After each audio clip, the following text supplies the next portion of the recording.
Hey everybody, welcome to episode 9 of the Blueprints to C++ programming series. Today we're talking about the basics of UENums. Like you've seen in the last episodes with UStructs, UCLASSes, UENums are also a specific macro to define enumerations in C++. There are 4 different variations that you can use to define enums or UEnums that we are going through today in this video. So the 4 variations we are talking about today are the standard enum, which I call it. Then there is a namespace variant or technique. Then the newer type, which is used more often nowadays, is the enum class definition. And then we are having a look at how to use Bitmask, where you have a integer property that you can assign several enum values to it. And then we have the tip of the day. So let's go into Unreal. And usually how you do it in Blueprints, you would go under Blueprints, Enumeration. Then with New, you can define enumerations with display names. And there's also that Bitmask flag. This is how you usually do it in Blueprints. Now let's start by creating a class, which I will define several enums in, which is possible in C++. So like you've seen in the last episode with the UStructs, there is no specific way how to create a struct in the wizard here. So there's no parent class that you can inherit from, so we need to choose none. Then let's say I use test enums as a file, create class, and once it creates the file, it opens up in Writer. So like we did with the struct in the last episode, let's nuke the CPP file. We don't need that. And also nuke all that stuff here. And of course make this bigger that you guys can see it. And what I'm going to do today is not typing, but I prepared something on my other monitor, so I'm just copying this. The first thing that we need to do for any kind of file, we need to include the .generated.h include, and then we will create our enum. So like you've seen with the structs and classes, it's also a macro for the enum. It's called UEnum. Let's copy it like this. And one most important thing here is the blueprint type. This makes it available in Blueprints and makes you use enums in your visual scripting. And then what you probably know from C++, there is the enum keyword. So what we use is use the enum and close that. The example that I'm showing here today is something from my game where I use an enum for barriers, where you have no barrier, moderate barriers, difficult barriers, and so on. And I use the enum for that. And I just want to take this example to show you, an example of enums. So what you would do now is declare values, like, for example, you can do stuff like this and so on, and define your values like this. One thing to note for the standard, and you can see here I call this standard because we will put the same enum as the class enum without the std later. So with this type of enum, these values need to be unique, or the name needs to be unique. So if you have one enum that has barrier none, or would say none, and another that has the same value none, you would get compile errors. So that's why I usually, if I do it like this, use a prefix like enum barrier type or whatever, underscore, and then the name. And to make this name more readable in Blueprints, what you can do is add or use a macro called umeter and have defined a display name. For example, display name equals no barrier, or what we would do here is moderate barrier. Let me just copy the rest of them like this. So here we declared our first enum, use the macro with blueprint type, that's important. And you can also specify a category. And then once we compile, and then you might be wondering, Okay, how can we use it? Let's go to our connector and declare a new property down here. Let's make some space, use a U property, edit anywhere, blueprint read write. And you probably thought, okay, I could do the E barrier type standard and define our barrier type standard property. But this doesn't work with these types of enums. And once you compile, you will see that there is an error that you will get that you cannot use the raw enum name as a type for U properties. So what we need to do instead is use the specific TEnumAsByte definition to define our U property this way. And once we compile now, you can then see that it's worked. What we can also do is, let's say, specify a default value. And what you can see here is with these types of enums, the standard enum, you don't need to say E barrier type standard : and then the name. You could just define it like this, for example, and this works. So let's compile this and head over to Unreal Editor. So in the editor, you can see our barrier type standard in here and impassable barrier. I had to restart the editor because that's how it is most of the time when you're rendering, that some changes you're making in C++, they are not happening in the editor. Then it's best to restart the editor. So I had to restart it, that we created a default value of impassable barrier, but it showed none. So then if you see these errors, just restart the editor, and then you can see here we defined it as impassable barrier and it now shows. So, and you can click here and see all these values: no barrier, moderate barrier, which are our display name specifications here. So this is the standard type. Let's go to the slides, and here you can see again how to create it. And as a note, the values of the enums must be unique. So like I mentioned, use prefixes for values. And here again, the TEnumAsByte with that note as a recap. And the next thing is the same. It's a standard enum, but with the namespace technique.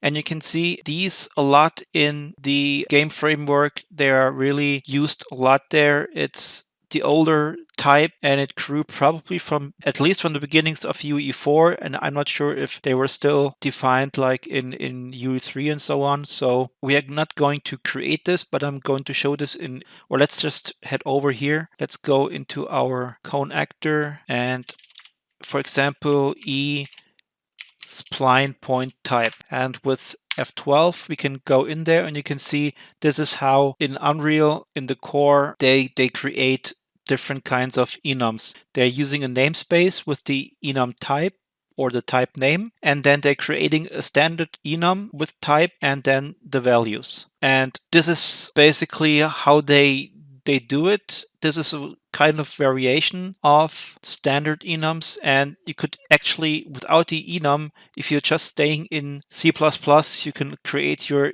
normal enums like this. This is perfectly normal, but we are covering UEnums right now.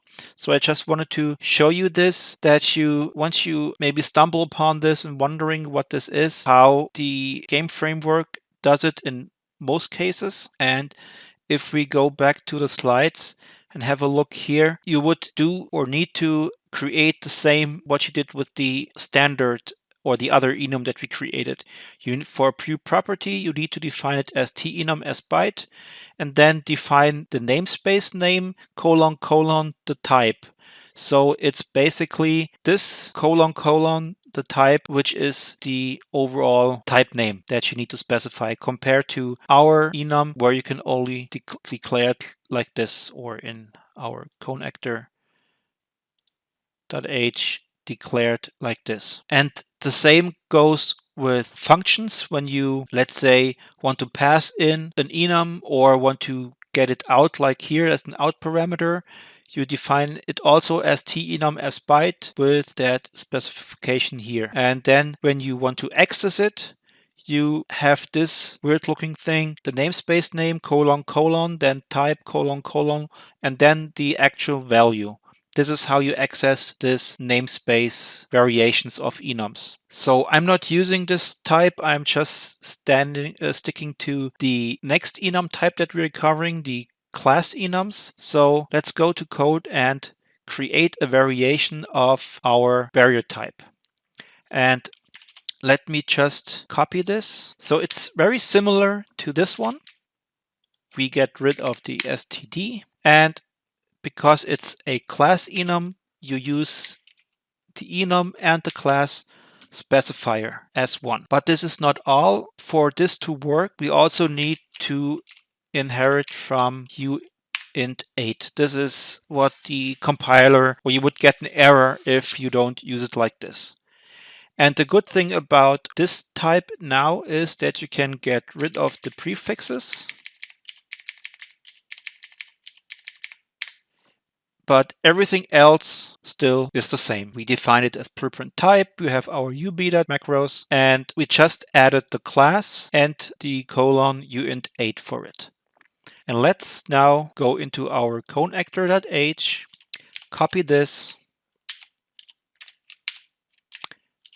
and rename this. And for the class enum, you don't need the TEnumAsByte. So what you can do is like this, define it as barrier type, but here what we need to do is we need to use the colon or the type, the enum type, colon, and the value. This is how we would do it. And if we compile, go back to Unreal, and here we are, and you can see barrier type, and it uses the same or has the same values. So like the same like this one. And that's the way you're usually going to do enums nowadays.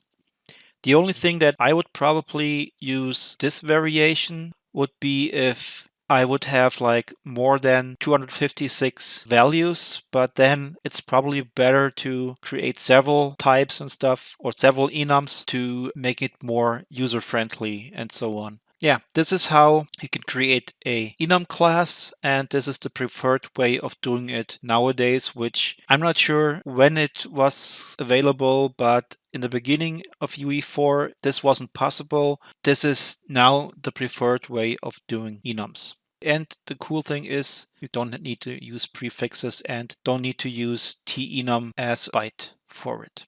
So then the next or the last enum that we will cover are bitflags. So let's do it here. We can look at the slides later as a recap. So let's define another UEnum, but this time it's blueprint type, but has a specific meta tag called bitflags. And it's also a class enum.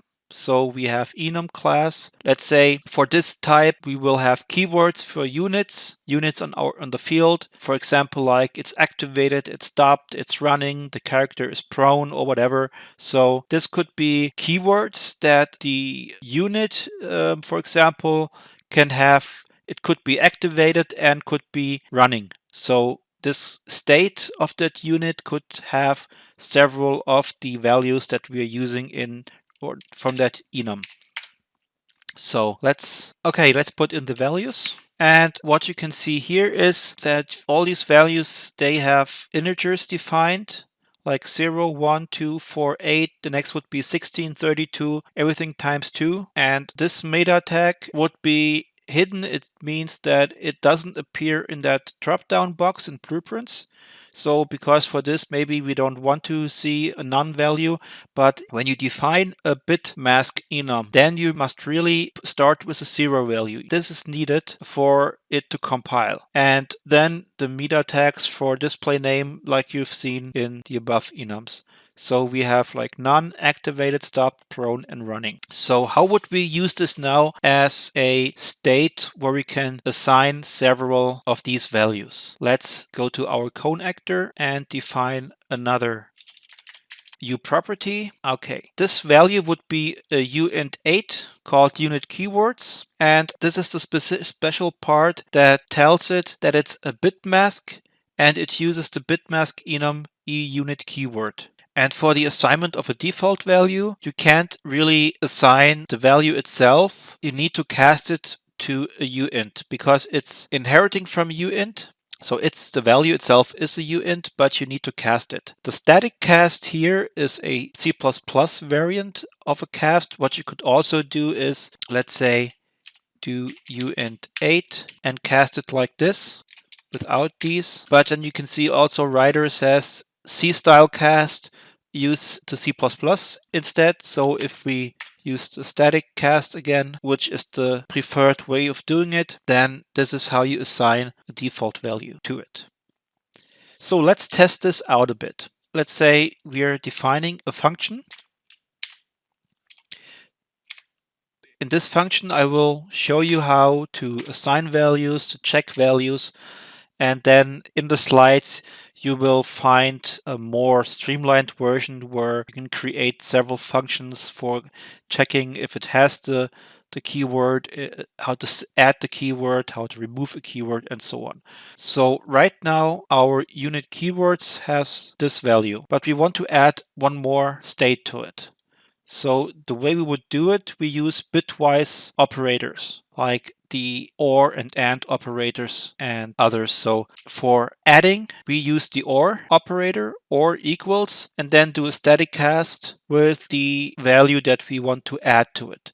So our unit keywords had activated as a default value, and now we're adding running. And to check and see, let's put some tests in here. To check if a certain keyword is assigned to this integer value, we use the AND bitwise operator. So we would say unit keywords and then the uint value of that enum value. And the same with running. So what it should do now, if we compile and hook this function up, then in the logs we would see the cone is activated and the cone is running. So in our cone, let's call display keyword, compile it, go to our output log, clear the log, simulate play, and you can see down here the cone is activated and the cone is running. Let's stop that for a second. And if we wanted to remove a value, let's say we want to remove our default activated value, which we would add like this. So it's AND equals, and then the bitwise not operator in front of the uint8 value that's been casted to. So this might look a little bit weird, and if you're not really familiar with bitwise operations and so on, so this is where I will show you in a second in the slides some helper functions that you could create that you can then always reference. And if you're not sure how to remove, how to add, and check if the keyword is set, then these functions will help you, and you can always go back to the slides as a reference. So the way, like we said here, how to remove it would be the AND equals. So it's assigned to it, but with the bitwise not operator. So the bitwise not operator inverts the bits basically and sets it like this. So you can Google it up. It's like a crazy topic. So anyways, let's compile this. And the only thing that should be now visible in our log should be running, because we removed the activated from our unit keywords. And if we go back, clear the log, hit play, you can see only running. So this is how you would remove, add, and check for stuff. And let's go to the slides to show you the functions. So here are the functions: has keyword, add keyword, remove keyword, where the bitmask enum is passed as a parameter. And then you can use what we've did in those lines, use the bitwise AND to check if it has a keyword, use the OR equals to add a keyword, and use the AND equals with the not operator to remove a keyword. And this you can use for all your bitmask enums, create these helper functions, or you can even say special functions that check for has running, has whatever your needs are. So this is how you would do it. One thing that I want to show you also, if we forgot to make this edit anywhere, let's compile this. Go back to the editor, and you can see here the unit keywords. Probably it says no flag set, but probably because we didn't restart the editor. But what you can do is now in blueprints, you can add and remove these also through that combo box and can add them. Remember that checkbox when you created an enum in blueprints where it's at bitmask flags. This is kind of like how you declared in blueprints, and then you also can set and remove them based on that. So you can have the visual stuff or you can do it in code. Okay. So that was the last of the 4 variants. And what I want to show you now in the tip of the day is if you're getting like an enum and you want to display either the value name or the display value. So how would we do this? There's a UENUM class which has static functions. It has like a get value as string function and a get display value as text function that you can use to get either the value name, that means the actual type name, or the display name, which we define in the UMeter tag as display name. So let's go to code real quick and create a new function. Let's call it display barrier type and go to our CPP and cheat a little bit and copy this instead of typing everything. So how we would do this, we defined our barrier type and barrier type standard in our header file, and the type standard is the standard enum and the barrier type or the other is the enum class. And what I want to show you as well with this little example is that the value type would be different for the class enum and the standard enum, and the display value will be the same for both of them. So how you would do this is the get value as string and get display value as text. They use an out parameter, so you need to define an f string and an f text for text. For the display value, there is no get display value as string because text is usually localized, so you get it as a text back. And the way, I don't know if we have covered this yet, if you want to pass in strings or you need a string inside the UE log, you define it as %s, and to pass, you would think, okay, I could pass that enum name to the UE log, but you need to dereference it with the star operator. So this is how you, because the UE log wants a tchar array, and that's how you do this by dereferencing the string value. And the f text, there will be an episode where we really talk about all the string, f text, and f name, how to convert between each other. But for here now, the f text has a toString method that you can use, and then we dereference this string again, put it into the log. So let's compile this and see what happens. So after restart of the editor again, we have now access to display barrier type and call this. Let's compile, save, go to our output log, clear the log, and hit simulate. And what you can see here, down here, is the value type for the enum class value is barrier type : impassable, and for the standard enum it's ebt impassable. But the display text is the display name is the same. It's impassable barrier. So this is how you can access the text if you need to either get the actual value name or if you need the display name. And this is how you can do it inside the code. So, and one note, then I'll put a link in the description into the Unreal documentation. There you can find more functions from the UENUM class. There are several more there, but these are the 2 that I use most often or which are used mostly. So just have a look at the documentation and see what functions there are that you might need to use or so. Okay. That was the tip of the day, and now we reached the end of the video. Thank you for watching. If you have any questions about this topic or about other videos, just leave them in the comments of that video. I'll be happy to really help you explain stuff. So don't be shy, just write in the comments and I'll see if I can help you answer your questions. Okay, if you want to get notified when new videos are coming out, so please subscribe to the channel. And if you like that video, please like it. That would really help me. So thanks again and see you in the next video.